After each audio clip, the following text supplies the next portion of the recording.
All right, so now our last section on how to prevent cancers. So we've talked about some negative behaviors that can affect your cancer, but we can now talk about some positive things. Diet is one of the best ways that you can affect and possibly reduce cancers. One of those ways is you can increase your intake of vitamin A and vitamin C. Vitamin A is the things that come in dark leafy greens, your kale, your spinach, things like that. Vitamin C you're going to find in citrus. These contain antioxidants. So antioxidants are powerful molecules that can attack what are called free radicals. So you might even see this on your grape juice. You know, it has vitamin C, has antioxidants for fighting free radicals. Free radicals are often oxygen molecules that have lost an electron. So they're what are called Ross species, which is ROS. You don't need to know this, but just throwing it out there. These are reactive oxygen species. Remember, our oxygen is highly electronegative. It likes to steal electrons. It likes to steal electrons from DNA. If you steal electrons from DNA, this can disrupt the DNA, cause mutations. Another thing these protected against, you have in your system, you will create chemicals that are known as nitrite and nitrate. These are helpful molecules that help to balance out your blood pressure.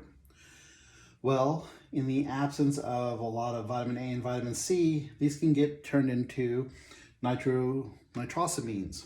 So you notice this is an amine amino acid. These are different nitrogenous molecules. These nitrosamines, though, they have a relationship with increased rates of cancer. So increase your vitamin A, your vitamin C. Decrease your preservatives, salt cured and pickled things. This isn't saying eliminate them from your diet. Just be aware that they can affect you. These are correlated with cancers of the digestive tract, things like colon cancer. Smoked meats. Smoking is a way of preserving meat. We've already talked about smoke and its effect on cigarettes. There are other things that can get into your digestive tract as well as your respiratory system from smoking. And then once again, these nitrates, they can get converted into these nitrosamines. So nitrates are often seen in your deli meats. Matter of fact, I think recently Oscar Mayer's come out and they're taking the nitrates out because of this relationship. So look at your packaging, look at what kind of preservatives are in them, and know that these three are associated with different types of cancer. And a third thing you can do is you can increase your cruciferous vegetables. So your broccoli, your Brussels sprouts, your cauliflower, your kale, your broccolini. Actually, these are all from the same plant. They have what are called glucosinolates. So these glucosinolates, they get into your digestive tract. They can actually kill cancer cells. So if you, especially things that are in your digestive and your respiratory tract. So don't forget, in the upper respiratory, your upper digestive tract, these overlap. So your pharynx and the back of your mouth, these are places that you can have cancers developing in the epithelial cells there. And glucosinates are a way to reduce cancers throughout your respiratory, your upper respiratory, digestive tract, as well as down through.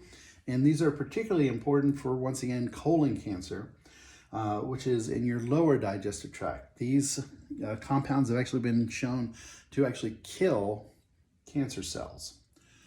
So another thing I wanted to talk about just real quickly, one of the things we're actually finding out now, and this is always one of those things you have to balance, free radicals can actually help kill cancer cells. They actually seem to be predisposed to cancer cells.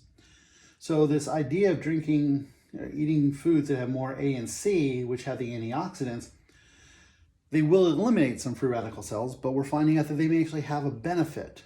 So as with all things in life, this isn't saying overdose, it's saying eat things in moderation. It's not saying don't eat any kinds of foods. I like smoked foods, but preservatives, be aware that you want to have that happy medium. And I'm not saying that the only vegetables you should eat are cruciferous vegetables, but we have seen a relationship between increased eating these vegetables and decreasing. So all of these recommendations are always, whenever I say something, is always means in moderation. Free radicals are negative because they disrupt DNA. Free radicals are positive because they actually kill cancer cells. So diet is a good way to possibly prevent cancer.